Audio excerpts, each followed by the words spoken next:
करो, वो तुम्हारी ओर से भाग जाएगा। आज मुझे आपको बताना है, यह अधीनता केवल परमेश्वर के साथ ही नहीं चाहिए। यह अधीनता हमने ऑलरेडी देखा है, एक सप्ताह का जो गैप पड़ा हुआ है उसको कवर करने के लिए ये बात मैं बता रहा हूं। अधीनता सेम वे में परमेश्वर के साथ होनी चाहिए, रिश्ते नाते में होनी चाहिए, कामकाज में होनी चाहिए, समाज में होनी चाहिए। बाइबल कहता है परमेश्वर के अधीन हो जाओ, ये पहली बात। बाइबल कहता है अपने वरिष्ठों के अधीन हो जाओ, ये दूसरी बात। बाइबल कहता है अपने परिवार के वरिष्ठ लोगों के साथ, माँ बाप के, पत्नी पति के अधीनता में हो जाओ, और ये तीसरी बात। और चौथी बात, समाज के जो नियम है, समाज के जो नियम, जो कायदे कानून हमें दिए गए हैं। फॉर एग्जाम्पल, अगर आप बाइक चलाते हो तो आपको ट्रैफिक के रूल्स फॉलो करना है। आपको जो भी सरकार के दिए हुए नियम है उन नियमों का पालन करना है। आपको कोई भी नियम को तोड़ना नहीं है। अगर आप सरकार के नियम तोड़ते हैं या आप बाइक चलाते हो, अगर सिग्नल को आप अगर जंप करके जाते हो तो आगे पुलिस वाला पकड़ता है और हमारी पर्ची फाड़ता है ना, दंड उसका मिलता है, सजा उसकी मिलती है। लेकिन जो अधीनता में नियमों को फॉलो करता है उसको कोई रोक नहीं सकता। अगर दुनिया की कोई भी बात दुनिया में रहते हुए दुनिया के कामों में रोक नहीं सकता है, तो उसी के अनुसार अगर हम आध्यात्मिक क्षेत्र में परमेश्वर के अधीनता में है तो निश्चय मुझे आपको बताना है, अंधकारिक शक्ति का कोई भी प्रभाव, कोई भी शस्त्र, कोई भी अस्त्र आपके खिलाफ काम नहीं करेगा। उलट वो आपकी ओर से भाग जाएगा, उल्टे पे भाग जाएगा। बहुत पावरफुल है ये। और मुझे पता है कि जो लोग अपने अगुवे की अधीनता में रहते हैं ना, भले वो अगुआ कड़वा हो, गुस्सेल हो, थोड़ा बहुत ही डिसिप्लिन वाला हो, एकदम मिलिट्री के कानून के जैसा हो, लेकिन जो लोग नम्रता से सर झुकाए अपने अगुवे की अधीनता में रहते हैं ना, वही लोग यहोशू के नाई महानता तक पहुंचते हैं। वही लोग अधिकार से अधिकारी बनकर यहोशू के नाई महानता तक पहुंचते हैं। जो मिस्र से इजराइलियों को निकाला, उनमें से उनको 3 लीडर्स और 3 माउंटेन को गुजर के जाना पड़ा। आपको पता है वो 3 लीडर्स और 3 माउंटेन। जो मूसा, जो हमें दिखता है सिनाई पर्वत। आज हमें ये सब बातों को समझना है, जो अलग अलग तरीके से परमेश्वर हमें वचनों से बताता है। यहोशू जो यरदन पार करते हुए आगे हेब्रोन की ओर लेके जाता है। दाऊद सिय्योन पर्वत को लेके जाता है। आज मुझे आपको बताना है कि इन दिनों में मैं देख रहा हूं कि बहुत सारे लोग कॉल करते काउंसलिंग के लिए, बच्चे हमारे सुनते नहीं है। बच्चों को अपनी आजादी चाहिए, बच्चों को अपने माँ बाप का इंटरफेयर अपने जीवन में नहीं चाहिए। जिसको उसको केवल अपनी आजादी चाहिए। ये स्वतंत्रता हमें स्वेच्छाचार के लिए नहीं दी गई है। ये स्वतंत्रता हमें परमेश्वर के वचन के अनुसार जीवन जीते हुए अपने जीवन से उसकी महिमा के लिए दी गई है। ये स्वतंत्रता को, इसको हम गलत इस्तेमाल नहीं कर सकते, मिसयूज। बहुत सारे लोगों को, छोटे बच्चे को भी स्वतंत्रता चाहिए, अलग रूम, अलग मोबाइल। जवानों को स्वतंत्रता चाहिए, स्त्री को स्वतंत्रता चाहिए, पुरुष को स्वतंत्रता चाहिए, आजादी चाहिए। लेकिन मुझे आपको बताना है, ये जो अलग अलग रहने का जो स्वभाव आ गया है, ये अलग रहने के स्वभाव से, आजाद रहने के स्वभाव से दुष्ट ने बहुत सारे लोगों के मनों को कलंकित किया है। आज अकेले में लोग क्या क्या देखते हैं पता है नहीं। ये फोन जो मैं जिस पे लाइव आया हूं, इस फोन में अच्छी बात है लेकिन उससे भी गंदी बात भी है। आप अगर किसी पास्टर का संदेश भी देखते हो तो आपको पॉर्न वीडियो की एडवर्टाइज आएंगी। आज बहुत सारे लोग अकेले में गलत गलत बातों में समय बिताते, लेकिन धन्य वे लोग जो अकेले में इस बात का ध्यान रखते हैं कि मैं परमेश्वर के अधीन हूं, मेरा शरीर उसका मंदिर है और इस मंदिर में मैं कोई भी बकवास और गंदी बातों को प्रवेश नहीं दूंगा। वो अधीनता, यह अधीनता आपको पता है क्या करती है? यह अधीनता आपको पवित्रता में बढ़ाती है। ये पवित्रता से क्या होता है पता है? ये पवित्रता दुष्ट को हमारे जीवन से, हमारे आसपास से भगाने का काम करती है। आज अधीनता पति पत्नी में ना होने की वजह से बहुत सारे लोग एक्स्ट्रा मैरिटल अफेयर्स पे पड़ते हैं और पवित्रता को खो देते हैं। और जैसे बॉलीवुड हॉलीवुड के जो एक्टर है वैसे ये लोग एक्टिंग करने का जीवन करते हैं, लेकिन बाइबल स्पष्ट कहता है तेरा पाप तुझे एक दिन पकड़वाएगा। इसमें ये केस मेरे पास आई, एक सिस्टर कहती है पास्टर जी आपने हमेशा मुझे समझाया आपके पति ऐसे नहीं है वैसे नहीं है। मुझे उस व्यक्ति के ऊपर बहुत विश्वास था। उन्होंने, उस सिस्टर ने मुझे आपको बताने के लिए कोई भी शर्म नहीं आवे, मैं एक लिविंग टेस्टिमनी आपको दे रहा हूँ। उस सिस्टर ने अपने मिस्टर का एक ऐसा वीडियो मुझे बताया कि वो देखकर शर्म से मेरी गर्दन झुक गई, क्योंकि मुझे उस व्यक्ति के ऊपर बहुत फख्र था। ऐसा व्यक्ति जो एक्टिंग करता था, वर्शिप करता था, मेरे चर्च का नहीं था, लेकिन कुछ लोग काउंसलिंग के लिए आते, जो वचन ऐसे फटाफट बात करता था, लेकिन ऐसा व्यक्ति गलत रिश्तों में, गलत संगति में, गलत कड़ियों में जुड़ा हुआ है। वचन पता होना बहुत लोगों के साथ, कुछ लोगों को ऐसा लगता है किसी सेवक के साथ अगर मैं फेसबुक के ऊपर मेरा डीपी रखता हूँ तो मैं बहुत अनॉइंटेड हूँ। सॉरी, किसी के साथ फोटो खिंचवा कर ये सबूत नहीं है कि आप बहुत आत्मिक हो या मैं बहुत आत्मिक हूँ। इसलिए फेसबुक के ऊपर मैं मेरा फोटो रखता ही नहीं हूँ, वचन रखता हूँ। बहुत सारे लोगों ने आज ये ढकोसला रखा है, ये डुप्लीकेट लाइफ रखा है, लेकिन मुझे आज आपको बताना है मेरे भाइयों, मेरे बहनों, शायद मेरी बात थोड़ी सी कड़वी है, थोड़ी सी तीखी है, लेकिन मैं आज आपको बताना चाहता हूँ, आपको कोई देखे या ना देखे, बाइबल का परमेश्वर दूसरा इतिहास 16:9 में ऐसा कहता है कि परमेश्वर की नजरें पृथ्वी पर घूमती है और जो उसकी दृष्टि में धर्मी है उसकी सहायता के लिए वो अपने आत्मा के सामर्थ्य को देता है। परमेश्वर की दृष्टि में अपवित्रता वो देख नहीं सकता, ऐसे हबक्कुक हमें कहता है। आज मुझे आपको बताना है, हम लोग लोगों के साथ रहते तब कितने हम धर्मी होने का सब बात बताते हैं, प्रेज़ द लॉर्ड, हालेलुया, चर्चा विनिमय करते हुए, लेकिन उसके बाद हम अकेले में जब समय बिताते हैं, हमारे हाथ में मोबाइल होता है, हम लोग सोचते रहते, क्या सोचते हैं हम लोग, क्या देखते हैं हम लोग। दाऊद का एक वचन मुझे बहुत छूता है।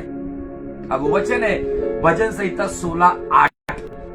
आप इस वचन को अगर पढ़ोगे तो वहां पे बहुत सुंदर बात दिखती है। क्या कहता है? मैंने यहोवा को अपने सम्मुख निरंतर रखा है, इसलिए कि वो मेरी दाहिनी ओर है। मैं नहीं डगमगाऊंगा, मेरा हृदय आनंदित होगा, मेरी आत्मा मगन होगी और मेरा शरीर चैन से रहेगा। जीव, शरीर, आत्मा को ब्लेसिंग कैसे मिलती है, इसके बारे में दाऊद हमें बताते हैं कि मैंने मेरे सम्मुख, मेरे आंखों के सामने, मेरी बातों के सामने, मेरे परिवार के सामने, नौकरी, एजुकेशन, बिजनेस के सामने, सेवकाई के सामने मैंने मेरे परमेश्वर को निरंतर रखा है, इसीलिए वो मेरी दाहिनी ओर है, इसीलिए मैं डगमगाऊंगे नहीं। और यही बात मेरे हृदय को आनंद, मेरे आत्मा को मगन और मेरे शरीर को चैन या चंगाई देती है। आमीन, हालेलुया। आपके सम्मुख क्या है? आपके सम्मुख हमेशा क्या है? कुछ लोगों के सम्मुख हमेशा चिंता होती है, कुछ लोगों के सम्मुख हमेशा डाउट, शक या संदेह होता है, कुछ लोगों के सम्मुख केवल किसी को क्रिटिसाइज करने वाली बातें होती है, कुछ लोगों के सम्मुख केवल न्याय की बात होती है और इसीलिए वो डगमगाते हैं, उनका हृदय दुखी होता है, उनका आत्मा दुखी होता है, उनका शरीर बीमार होता है। दाऊद ने 3 प्रकार की चंगाई भजन संहिता 16:8 में बताई है। आपके सामने जो निरंतर है वही बात आपको गिराने की या उठाने का काम करेगा। अगर आपके सम्मुख, अगर खुदा का कलाम, खुदावन मुझे देख रहा है, मैं अकेला क्यों ना हूं, मैं मेरे घर में अकेला क्यों ना हूं, लेकिन एक अद्भुत शक्ति जो मेरे अंदर निवास करती है, जिसका नाम है पवित्र आत्मा, जो खुदावन है, जो ट्रिनिटी में से एक व्यक्तिमत्व है, जो मेरे भीतर रहता है, क्योंकि ये मंदिर है मेरा शरीर जो मुझे जांचता है। अजीजों, मैं थोड़ा सा एक नई बात आपको शेयर कर रहा हूं। आपके सामने जो बात रहेगी वही बात आपके गिरने का और उठने का कारण होगी। आपके सामने अगर आध्यात्मिक बातें होगी वही बातें आपको दाहिनी ओर आकर आपको डगमगाने नहीं देंगी और आपके हृदय में हमेशा आनंद। और बाइबल कहता है एक आनंदी हृदय सर्वोत्तम दवाई है। जिसका हृदय आनंदित है, जिसका जीव आनंदित है, उसकी आत्मा मगन है, जिसकी आत्मा मगन है उसका शरीर चंगा है। Hallelujah, praise the Lord. इन दिनों में आपको और मुझे ये सोचना होगा कौन सी बातों में हम समय बिताते। मैं अपने आप को जांचता हूँ, कभी कभी कुछ हद से ज्यादा मैं कभी मोबाइल पर देखता हूँ, सीडी किसी का संदेश देखता हूँ या कुछ बातें देखता हूँ तो मुझे अंदर से चुभता है। मैं बहुत देख रहा हूँ, ये चुभना भी चाहिए। मैं अपनी बातें आपके सामने खुलकर बोल रहा हूँ। मुझे वो डुप्लीकेट बात करनी आती नहीं है और वो आज तक मुझसे वो हुआ भी नहीं है। आमीन। हमने यहोशू की अधीनता के बारे में देखा है। यहोशू की अधीनता उसे अधिकारी कैसे बनाती है। हम देख रहे अधीनता से अधिकार और अधिकारी से महानता तक कैसे पहुंचेंगे। इसलिए थोड़ा सा हम पिछली बातों का रिवीजन करेंगे और पिछली बातों के मैं सब वचन नहीं लूंगा, मैं केवल एक ही वचन को लूंगा जो व्यवस्था विवरण का अध्याय 34 और वचन 9 है। ड्यूटरमनी चैप्टर 34 एंड वर्स 9। यहाँ पर हमने अंत किया था 9 जून को, जो मेरा आखिरी संदेश हुआ था आपके पेज पर। यहाँ पे बाइबल कहती है और नून का पुत्र यहोशू बुद्धिमानी की आत्मा से परिपूर्ण हुआ। कौन सी आत्मा से? हीलिंग मिराकल की आत्मा से नहीं, बड़े बड़े काम करने की आत्मा से नहीं, अन्य भाषा बोलने वाली आत्मा से नहीं। बाइबल यहाँ पे कहती है नून का पुत्र यहोशू बुद्धिमानी की आत्मा से परिपूर्ण था, क्योंकि मैं आपको हमेशा बता, आप बाइबल आराम से पढ़िए। जब भी आप बाइबल में क्योंकि पढ़ते हो, परंतु पढ़ते हो, जब पढ़ते हो, तब पढ़ते हो, थोड़ा सा रुकिए, क्योंकि वहां पे हमें कुछ संदेश मिल सकता है। यहोशू के अंदर बुद्धिमानी की आत्मा काम क्यों कर रही थी? क्योंकि मूसा ने अपने हाथ उस पर रखे थे। आमीन, हालेलुया। और मूसा क्या कहता है जब उसको बुलाहट आई तब? वो कहता है मैं तो, मेरे जुबान जो बहुत ही हैवी है, मैं बात कर नहीं पाता हूँ, मैं तोतला हूँ, मैं बात नहीं कर पाऊंगा। वो मूसा जिसको यहोवा की आत्मा ने बुद्धिमान बनाया, वो मूसा जिसको परमेश्वर ने वहां से मिद्यान से उसको खड़ा किया और मिस्र में फिर लेकर आया, और वो मूसा उसका हाथ यहोशू पे था। अब हमने देखा कि यहोशू किस तरीके से मूसा की अधीनता में रहता था, किस तरीके से एक फेविक्विक के जैसे उसको चिपके रहता था। मूसा को हारून चिपके नहीं रहता था। मूसा के बच्चे गेर्शोम, कहाती, मरारी, ये 3 बच्चे थे, ये लोग उसके करीब नहीं थे। लेकिन मूसा के करीब, मूसा का एकदम नजदीक कौन रहता था? तो यहोशू। सिनाई पे जाता था तो मूसा के इंतजार में वो पहाड़ के पास इंतजार करता था। जब मूसा दर्शन मंडप में जाता था वहां पे उसके साथ रहता था, और मूसा जाने के बाद वो यहोवा के साथ समय बिताता। एट ए टाइम वो परमेश्वर की अधीनता में था और अपने अगुवे की अधीनता में था। आप अगर परिवार चलाने वाले, अगर मेरी बहन, आपको एट ए टाइम परमेश्वर की अधीनता में रहना होगा और आपके पति की अधीनता में रहना होगा, आपके परिवार के लोगों की अधीनता में रहना होगा। एक वचन थोड़ा सा मैं नए नियम में आपको लेकर जाना चाहता हूँ। एक्चुअली वो वचन पिछले कुछ एपिसोड में रह गया था, मेरे ख्याल से वो इफिसियों की पत्री उसका 5वां अध्याय में वो वचन हमें दिखता है। एक ही मिनट में मैं पढ़ता हूँ। Thank you Jesus, thank you father, धन्यवाद।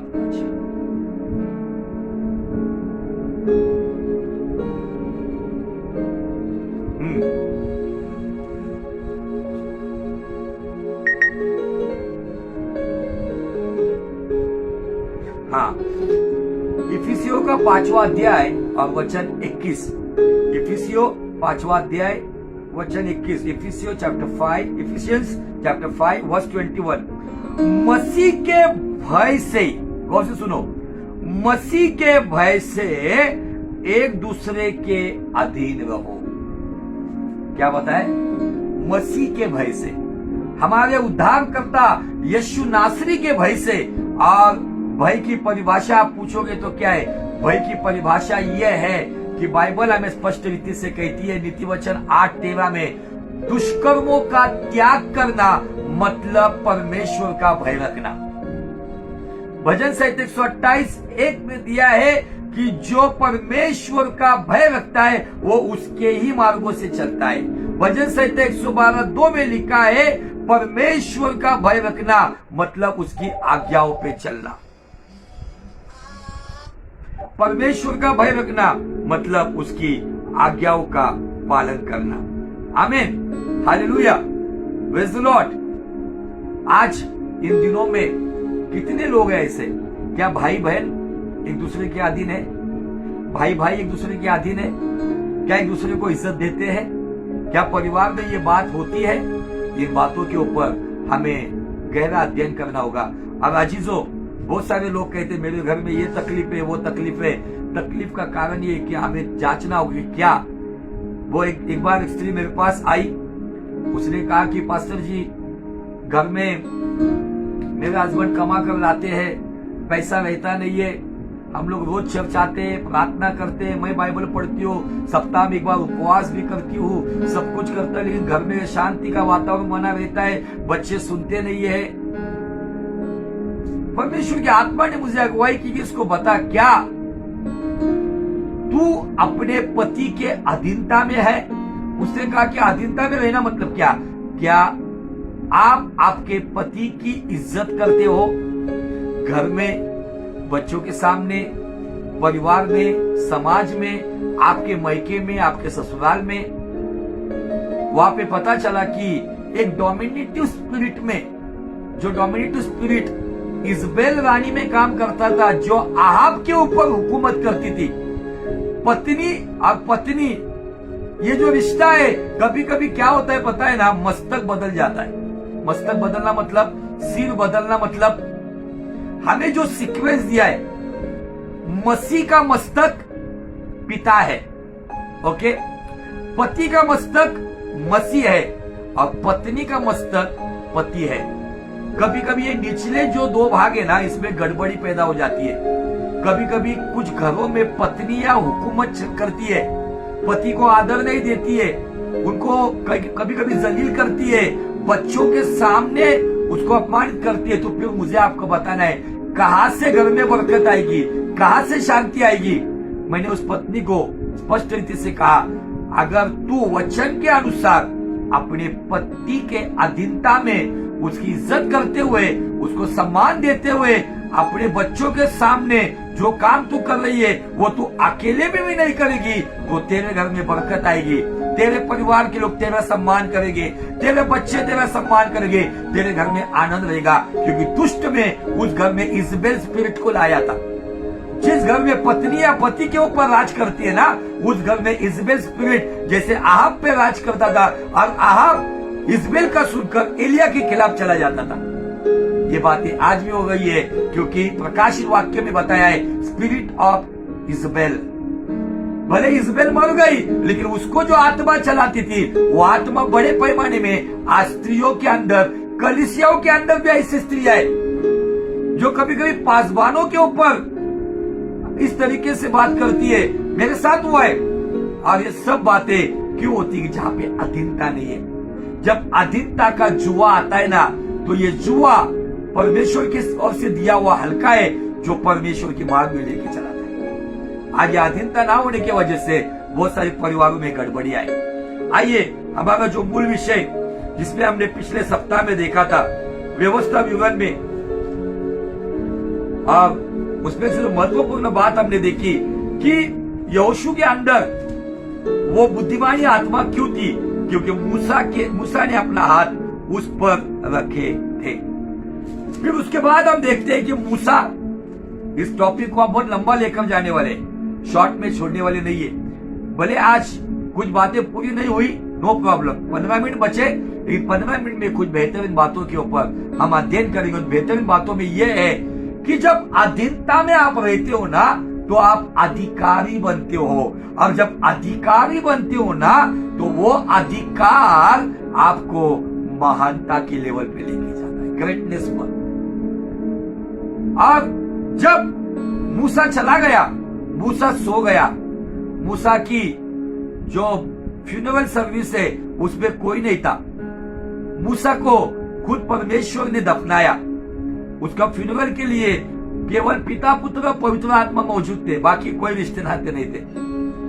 और जब मूसा सो गया तब यहोशू की शुरुआत होती। यहोशू की किताब का पहला अध्याय और पहले वचन में बाइबल कहती है, यहोवा के दास मूसा की मृत्यु के बाद यहोवा ने उसके पास आकर उसके सेवक यहोशू से, जो नून का पुत्र था, उसे कहा, मेरा दास मूसा मर गया है, इसलिए अब तू उठ, इसलिए अब तू उठ।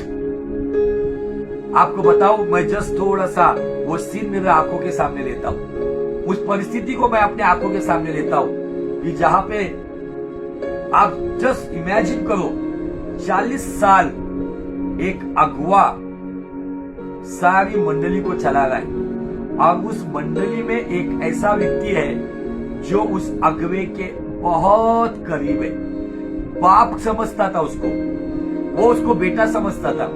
आप उस अटैचमेंट को देखो, उस रिश्ते को देखो कि इतनी गहरी उनकी एक प्रकार की दोस्ती थी, एक दूसरे के साथ वो रहते थे। मेल मिलाप वाला मंडप हो, सिनाई पर्वत पे जाना हो, इजरायली के साथ जाना हो, सब जगह पे यहोशू उसके साथ चलता था।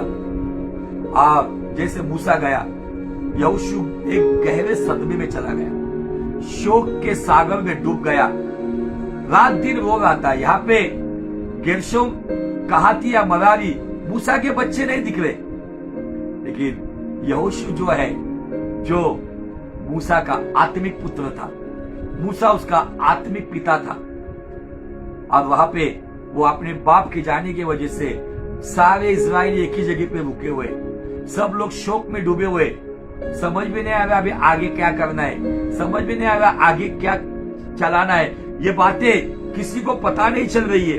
और इन परिस्थितियों में परमेश्वर मूसा को मिलने आता है, और यहोशू को मिलने आता है, और यहोशू को कहता है, अब तू उठ। आप में से ऐसा कोई व्यक्ति होगा, शायद आप बहुत सालों से अधीनता में हो, बहुत सालों से आप आपके अगुवे के अधीनता में हो, परिवार के अधीनता में हो, जॉब के अधीनता में हो। आपका एक समय आएगा जैसे यहोशू का आया। यहोशू के साथ डायरेक्टली यहोवा ने वार्तालाप किया, और वार्तालाप करते हुए उसे वो क्या कहता है पता है, कमर बांध और इस सारी प्रजा समेत यरदन पार होकर उस देश को जा जिसमें मैं उनको अर्थात इस्राएलियों को देता हूं। उस वचन के अनुसार जो मैंने मूसा से कहा था, अर्थात जिस जिस स्थान पर तुम्हारा पांव धरोगे वो सब मैं तुम्हें दे देता हूं, ये अधिकार। ये बात किसे कहा गई? पहला लीडर मूसा, दूसरा लीडर यहोशू, जो यरदन पार लेके जाने के लिए खुदा ने चुना है। आप अगर अधीनता में रहोगे तो मुझे आपको बताने के लिए बहुत आनंद होगा कि आपका अगुवा होगा, या आपका लीडर होगा, या आपका सीनियर होगा, वो यरदन तक लोगों को लेकर आएगा, लेकिन यरदन से पार लेके जाने का सुअवसर, ये गोल्डन अपॉर्चुनिटी, ये सुवर्ण संधि जिसे कहा जाता है, आपको मिलेगा। ये अधिकार कुछ मिला के 10 बातें, अधिकार की 10 बातें परमेश्वर ने यहोशू से कही। थोड़ा सा आपको साधारण लेवल पे उसको समझना होगा। आप जस्ट इमेजिन करो कि उस शोक सागर में डूबा हुआ एक जवान है, उसको परमेश्वर आकर खड़ा करता है। क्यों करता है? वहां पे हारून था, हारून के बच्चे थे, बहुत सारे लोग थे, मूसा के बच्चे थे। यहोशू क्यों आकर कहता है? क्योंकि अधीनता हमें एक समय में अधिकार में लेकर आती है। अधीनता हम एक समय में अधिकार में लेके आती है। अब उस अधिकार के लिए हमें खुदावन के पास से कंफर्मेशन मिलता है, और वो कंफर्मेशन जब आता है तब हमारा जीवन बदल जाता है। मैं आपको स्टेप बाय स्टेप लेकर जा रहा हूं। अगर हम आगे जाएंगे तो कुछ ऐसी 10 बातें हैं। अगर इस यहोशू का पहला अध्याय और उसकी अगर 5 आयत से लेके 9 आयत तक अगर हम देखेंगे तो वहां पर परमेश्वर ने यहोशू से 10 बातें की है। उसमें से पहली बात अगर हम देखेंगे तो वो कहता है कि तेरे जीवन भर कोई तेरे सामने ठहर ना सकेगा। क्या कहता है? तेरे जीवन भर तेरे सामने कोई ठहर नहीं सकेगा। यह है अधिकार। जब आप आपके जीवन में आपके अगुवे की अधीनता में रहोगे, आपके जॉब में आपके मैनेजर की अधीनता में रहोगे, आपकी नौकरी में आपके सीनियर की अधीनता में रहोगे, परिवार में पत्नी पति की अधीनता में रहेंगे, रिश्ते नाते एक दूसरे के मसीह के भय में अधीनता में रहेंगे, आप सरकार के नियमों के अधीनता में रहोगे, आप चर्च की अधीनता में रहोगे, तो मुझे आपको बताना है इस संसार की कोई भी दुष्ट शक्ति आपका सामना नहीं कर सकती है। क्योंकि याकूब 4:7 कहता है जो खुदावन की अधीनता में होता है वो शैतान का सामना करता है और शैतान उसके सामने से भाग जाता है। आमीन। नंबर 1 यहाँ पे वो कहता है कोई भी तेरे सामने ठहर नहीं सकेगा। नंबर 2, जैसे मैं मूसा के संग था वैसे मैं तेरे संग रहूंगा। नंबर 3 वो कहता है मैं तुझे धोखा नहीं दूंगा। आमीन। नंबर 4 मैं तुझे कभी नहीं छोड़ूंगा। नंबर 5 आगे वो कहता है जिस देश में तू इन्हें लेकर जा रहा है उसका मैं तुम्हें अधिकारी बनाऊंगा। ये नंबर 5। नंबर 6 पे वो कहता है तेरा सारा काम सफल होगा। नंबर 7 पे वो कहता है तू प्रभावशाली होगा। नंबर 8 पे वो कहता है तू हियाव बांधकर दूर हो जा। नंबर 8 पे वो कहता है तू भय ना खा। नंबर 9 पे वो कहता है तू भय ना खा। और नंबर 10 में वो कहता है कि तेरा मन कच्चा ना हो। आगे भी जाके वो कहता है जहां जहां तू जाएगा वहां मैं तेरे संग रहूंगा। ऑलरेडी संग रहने की बात हम दूसरे पॉइंट में देख चुके। ये 10 बातें क्या है पता है? ये 10 टाइप्स अथॉरिटी है। ये 10 प्रकार के अधिकार है। किसके साथ बात कर रहा है परमेश्वर? एक ऐसा व्यक्ति जो मूसा का सहकर्मी था, सेवक था, असिस्टेंट था और खुद एक दुख के सदमे में था।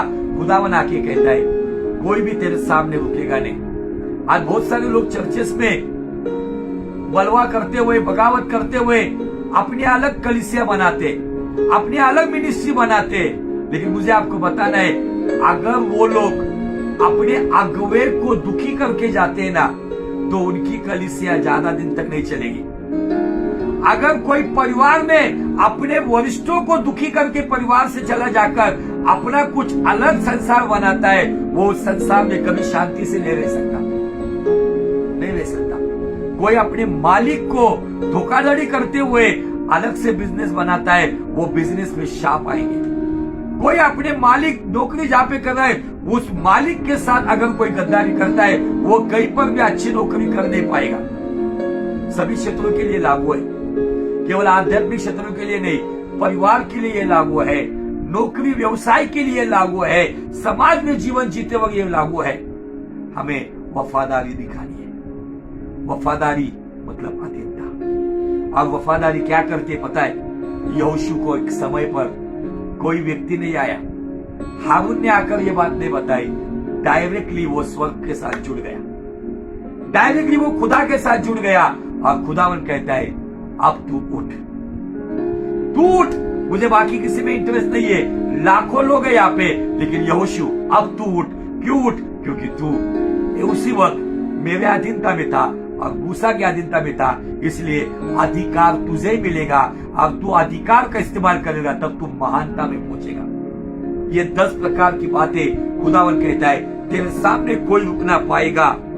मैं तेरे संग रहूंगा जहां तू जाएगा, मैं तुझे धोखा नहीं दूंगा, मैं तुझे कभी नहीं छोड़ूंगा, मैं तू अधिकारी होगा, तेरा सारा काम सफल होगा, तू प्रभावशाली होगा, तू हियाव बांध के दृढ़ हो जा, तू भय ना खा, तेरा मन कच्चा ना हो। क्यों कहा गया है? ये 10 बातों के द्वारा बाइबल कहती है, अगर हम 10 वचन को पढ़ेंगे यहोशू 1:10 में, तब यहोशू, मैं हमेशा कहता हूं ना, क्योंकि जब आता है ना, तब मामला गंभीर है, तब वहां पे कुछ मैसेज है। बाइबल कहता है, तब यहोशू ने प्रजा के सरदारों को यह आज्ञा दी। कब यहोशू ने? जब उसे अधिकार मिला। कब अधिकार मिला? जब वो अधीनता में रहा। आपको अधिकार चाहिए? 2 गाने गाने से अधिकारी नहीं होते आप। आपको थोड़ा सा वर्शिप का नॉलेज आने से, थोड़ा बहुत वचन का नॉलेज आने से अधिकारी नहीं होते। आप भले कितने भी रेवलेशन प्राप्त करो, कितने उपवास प्रार्थना करो, लेकिन आपके चर्च का अगुआ आपका बाप है। आपको हर एक बात में उस पर निर्भर रहना होगा। मेरे एक दोस्त है मुंबई में, पिछले 25 साल से वो सेवकाई करते हैं। मैं नाम नहीं लूंगा, उन्हें अच्छा नहीं लगता। आप परमेश्वर के बहुत ही नम्र दास है। मैं आपको बताऊं, मैं उनके पास से ओपिनियंस लेता हूं, मैं उनके साथ डिस्कस करता हूं, और जो भी बात, कभी वो मुझे प्रोत्साहित करते, कभी कभी वो मुझे कड़वी डांट भी लगाते, लेकिन वो बातें मैं स्वीकारता हूं। लेकिन उस सेवक के बारे में बताना चाहता हूं, 25 साल से वो सेवकाई करते मुंबई में, लेकिन 25 साल की सेवकाई के बाद भी आज भी वो उनके सीनियर पास्टर की अगुवाई में चलते, उनके अधीनता में। जब भी वो मुंबई से पुणे आते हैं ना, तो वो उनके पास्टर को बाकायदा राइटिंग में लिखकर अर्जी देते कि पास्टर जी, मैं फलाने मेरे पास्टर दोस्त के पास कुछ दिन के लिए जा रहा हूं, क्या मैं जा सकता हूं? क्या मुझे कुछ जिम्मेदारी का काम है तो मैं रुकता हूं? वो बाकायदा राइटिंग में उनको अर्जी देते हैं, एप्लीकेशन देते हैं, और फिर वो पास्टर कहते हैं कि तुम जा सकते हो या नहीं जा सकते हो। मुझे बहुत प्रोत्साहित किया ये बातों से। 25 साल के बाद वो क्या कहना चाहिए? अभी ये बूढ़े का मैं क्यों सुनूं, या इस व्यक्ति के बारे में क्यों सुनूं? मेरी मिनिस्ट्री है, एक छोड़कर उनके मुंबई में 3-3 चर्च चलते। वो व्यक्ति आज भी, उनका अगुआ शायद 70-72 साल का होगा, जिसके बारे में मैंने बताया था। आज भी जब वो कहीं जाना है, कोई निर्णय लेना है, कलीसिया में कोई निर्णय लेना है, आज भी वो अपने अगुए को 25 साल, समझो वो 20 साल की उम्र में प्रभु में आए, तो आज 45 इयर्स की एज के वो है, या 50 साल के, इस उम्र में भी वो अपने अगुए के अधीनता में। ये बात मुझे बहुत आशीषित करती है। बहुत सारे हमें सब पता है, क्या जरूरत है मुझे पास्टर से पूछने का, क्या जरूरत मुझे इनकी राय लेने का? आप राय ले सकते हो, ये राय लेकर फायदा और लाभ आपका ही होगा। अधीनता में आप रहोगे, उनका जो तजुर्बा है, उनके जो एक्सपीरियंस है, उनके पास जो खुदावन का अनुग्रह है, ये बातें आपको लाभदायक। जिन बातों को समझने के लिए उन्होंने 10 साल गवाए होंगे, वो बातें अगर आपको 10 मिनट में मिलते तो अधीनता आपके लिए लाभदायक है। जो बातें उनको सीखते सीखते 20 साल गए होंगे, लेकिन वो बातें अगर आपको 2 मिनट में बताते तो लाभ उनका ही आपका है। आमीन, हालेलुया। इसलिए आप कितने भी बड़े बनो, कितने अनॉइंटेड बनो, कितने भी धनवान बनो, कितने भी आप समाज में बड़े स्थान पे रहो, लेकिन आपको खुदावन यीशु के अधीनता में रहना है।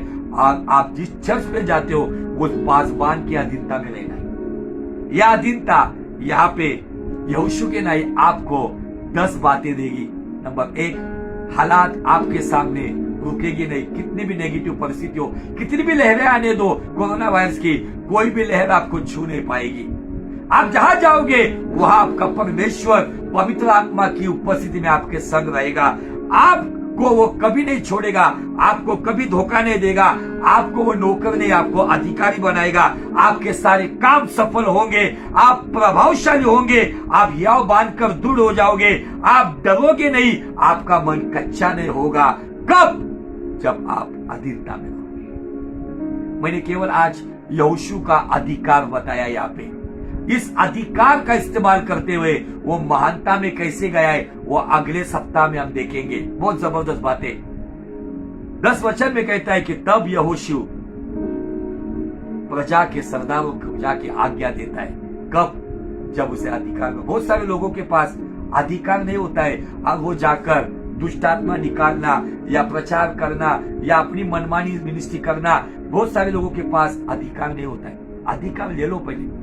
और अधिकार के लिए यहोशू ने कितने साल मूसा के साथ बिताए और कंटिन्यूली यहोवा के साथ बिताए, इसलिए उसको वो अधिकार पत्र मिला। यह अधिकार पत्र लिखित स्वरूप में ना हो, लेकिन आपके जीवन में आप जब बोलोगे, जब वैसा होता है, तो समझना कि अधिकार का काम हो रहा है। बहुत सारे लोग बहुत साधारण स्वरूप में लेते हैं। आपको इन बातों को गहराई से, गंभीरता से लेना होगा। अगर गंभीरता से लोगे तो परमेश्वर आपके प्रति गंभीरता से चलेगा। बहुत सारे लोगों ने अपना अभिषेक खो दिया, अच्छी संगति खो दी। आपके चर्च पे कुछ लोग होंगे, मेरे चर्च में कुछ लोग हैं जो अपनी मनमानी और घमंड और बगावत करते हुए बागी बनकर चले गए। उनको लगा कि हम हमारा बिजनेस चला सकते, हम सेवकाई कर सकते, हम फलानी बात कर सकते, लेकिन आज के डेट में आपको भी पता होगा कि आज वो कहीं पर भी नहीं है। क्यों? अधीनता अधिकार देता है, अधिकार महानता तक लेकर जाता है, लेकिन अधिकार ना होने की वजह से। यहाँ पे मैं रुक रहा हूं, मेरा समय खत्म हुआ है। लेकिन अजीजों, स्पेशली मेरे भाइयों, जवानों, आपको कितना नॉलेज क्यों ना हो, लेकिन आपको आपके चर्च के पासवान की अधीनता में रहना है। आपको कितना दुनियादारी की पता क्यों ना हो, आपको आपके माँ बाप की अधीनता में रहना है। पत्नियों, आपको आपके पति के अधीनता में रहना है। भाई बहनों, मसीह के भय में आपको दूसरे के अधीनता में रहना है। आपके बॉस की अधीनता में रहना है। आपके बिजनेस में आपको वचन की अधीनता से, ईमानदारी से बिजनेस चलाना है। ये बातें आपको अधिकार देंगी और यह अधिकार आपको महानता के लेवल पर लेकर जाएगा। जो आंखों ने देखा नहीं, कानों ने सुना नहीं, किसी के विचारों में आया नहीं, ऐसी अद्भुत बातें खुदावन आपको देगा। बहुत सारी बात कहते हैं, पास्टर जी को ये बात पता नहीं है। अभी बहुत सारे नई नई बातें ऑनलाइन में चलती है, प्रॉफिटिक जो भी चल रहा है, जिससे ऐसा लगता है हमारे चर्च में ये नहीं हो रहा है, हमारे पासवान बहुत साधारण है। वो साधारण है, यही सादगी है, इसलिए वो खुदा में काम कर रहे। और खुदावन को अट्रैक्टिव बातें अच्छी नहीं लगती, सादगी अच्छी लगती। वो सादगी को अट्रैक्टिव बनाता है, अट्रैक्टिव को सादगी को अट्रैक्टिव बनाएगा। इसलिए सादगी वाले पास्टर मुझे अच्छे लगते हैं, जो अपनी सिंपल वे में चलते हैं, जो वह सच्चे चरवाहे हैं, जो भेड़ों को लेकर चलते, भीड़ को लेके नहीं चलते। आज भीड़ को लेके चलने वाले चरवाहे बहुत है, उनकी भीड़ में बहुत सी गड़बड़ी है, लेकिन भेड़ को लेके चलने वाले चरवाहे वो सही रीति से अपने भेड़ों की रखवाली करते हैं और उनको संभालते हैं। आमीन। आप धन्यवाद दो खुदावन को, आपको रेवरेंड डॉक्टर नवीन टाटके जैसे एक अनॉइंटेड, एक सीनियर और मैच्योर चरवाहा मिला है, जो आपको सही सभी बातों में अगुवाई करेगा, आपको गिरने नहीं देगा, आपको चोट लगने नहीं देगा, आपको सही क्षेत्र में लेकर जाएगा और सही सुझाव देकर, आपको सही निर्णय देकर सही रास्ते पे चलाएगा। आमीन, हालेलुया। बहुत सारे लोग थोड़ा बहुत समझने के बाद वो बाप के बाप बन जाते हैं, लेकिन बाप बाप होता है और बेटा बेटा होता है। आमीन, हालेलुया। ये बातों को समझ लो, गंभीरता से समझ लो, यहाँ वहां मत भटको, अपने चर्च के साथ वफादार रहो। और एक बात बताना चाहता हूँ, धनवानों, अगर आप बहुत धनवान होंगे, आपके समाज में बहुत शोहरत होगी। ये किधर तक? समाज में और आपके घर में। जब आप चर्च में, गिरजा घर में, परमेश्वर के घर में आते हो ना, आपका धन दौलत ज्ञान शान शौकत चर्च के गेट के बाहर जब आप अंदर आते हो, तो आपको आपके परमेश्वर की अधीनता में और चर्च के बाप की अधीनता में, चर्च के पिता की अधीनता में, पासवान की अधीनता में, आपके लीडर की अधीनता में रहना होगा। बहुत सारे लोगों को अपने पैसों का घमंड आ जाता है। बाइबल स्पष्ट कहती है, इन संसार के धनवानों को पता कि अपने चंचल धन पे विश्वास मत करो, तो नम्रता से खुदावन पर विश्वास करो। आमीन, हालेलुया। सभी क्षेत्रों की बातें मैंने बताई है। आज मैंने केवल यहोशू का अधिकार बताया है। आने वाले सप्ताह में वो अधिकार महानता तक कैसे लेके गया है और एक श्राप टूटा है, वो शाप कैसे टूटा है, आज भी आप उन शाप को कैसे तोड़ोगे, इन बात के ऊपर अगले सप्ताह में हम देखेंगे। प्रभु आपको बहुत बहुत आशीषित करे। इस मैसेज को हो सके, अगर प्रभु आपको अगुवाई करता है, तो ज्यादा से ज्यादा लोगों तक शेयर करो। और इस मैसेज के द्वारा अगर आपको आशीष मिली है, तो निश्चय खुदावन के नाम को महिमा दे दो। और आज के वचन को केवल सुनने वाले मत बनो, तो वचन के अनुसार अधीनता में परमेश्वर के और अपने अगुवे के, अपने कामकाज की जगह पर हमारे वरिष्ठों के, परिवार के लोगों के साथ उस अधीनता में चलो। केवल सुनो मत तो चलो, जो चलेगा, क्योंकि यीशु मसीह कहता है धन्य वे लोग जो सुनकर चलते हैं। आमीन। प्रभु आपको